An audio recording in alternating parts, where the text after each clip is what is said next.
வணக்கம் மாணவர்களே, இப்போ இந்த வீடியோவில் 12ஆம் வகுப்பு மேக்ஸுக்கான குவார்ட்டர்லி எக்ஸாம் கொஸ்டின் தான் பார்த்துட்டு இருக்கோம். இது இங்கிலீஷ் மீடியத்துக்கான கொஸ்டின்ஸ்.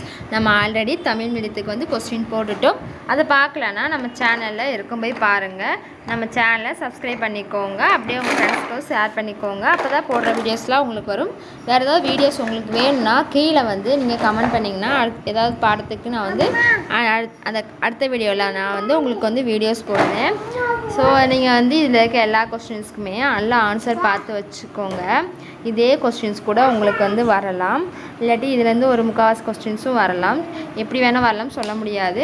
நீங்கள் ப்ரீவியஸ் கொஸ்டின்ஸ்லாம் நீங்கள் பார்க்கும்போது எப்போயுமே எல்லா கொஸ்டின்ஸ்க்குமே ஆன்சர் பார்த்து வச்சுக்கோங்க.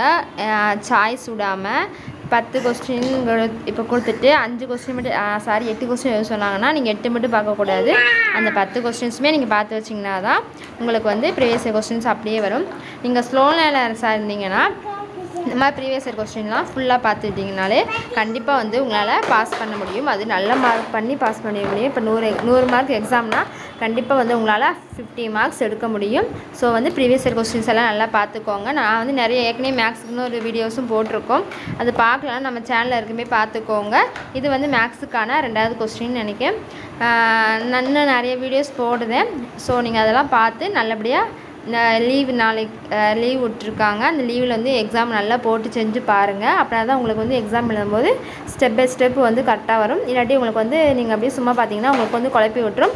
ஸோ நீங்கள் மேக்ஸை பொறுத்த வரைக்கும் செஞ்சு பார்த்தீங்கன்னா தான் உங்களுக்கு ஈஸியாக ஆன்சர் வரும். அது மாதிரி சீக்கிரமாக டைமுக்குள்ளேயே முடிக்க முடியும்.